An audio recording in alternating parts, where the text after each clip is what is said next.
Doug Unplugged, brought to you by Appliance Discounters.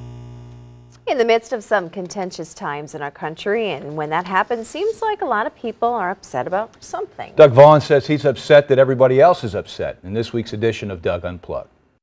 Have you watched the confirmation hearings for Supreme Court nominee Brett Kavanaugh? It's really frustrating.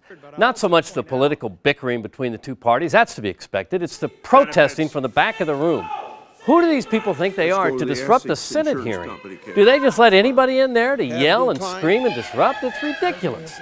Illinois Senator Dick Durbin said the protests are the sounds of democracy. I think he's wrong. The sound of democracy is the sound of people voting to put those senators in office to carry out the business of the government. It's not somebody screaming from the back of the room. We can't understand what you're yelling anyway, and you're not changing anybody's mind. Senate hearings are now mob rule. Other countries must think we're a third-rate banana republic. The NFL season's about to start. The main topic is not who will win the Super Bowl this year. It's the protesting of the national anthem. And now the protesting of Nike, who signed Colin Kaepernick to an endorsement deal. We've got people in town protesting a statue of Columbus. Protesters at Boeing want the company to stop supporting weapons exchange with Syria.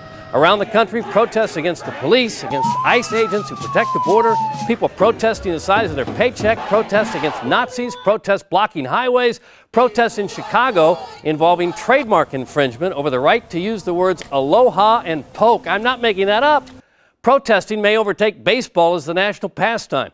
Protesting has its place for certain issues, absolutely, but we have people now who are professional complainers paid to protest, including the screamers at the Kavanaugh hearing. If you don't like what's going on in politics, don't scream, vote. If you don't like Nike shoes, don't burn them, donate them. Everybody's offended by something. Can we all just chill out a little bit? Thank you very much. What's she saying? I can't understand her. What?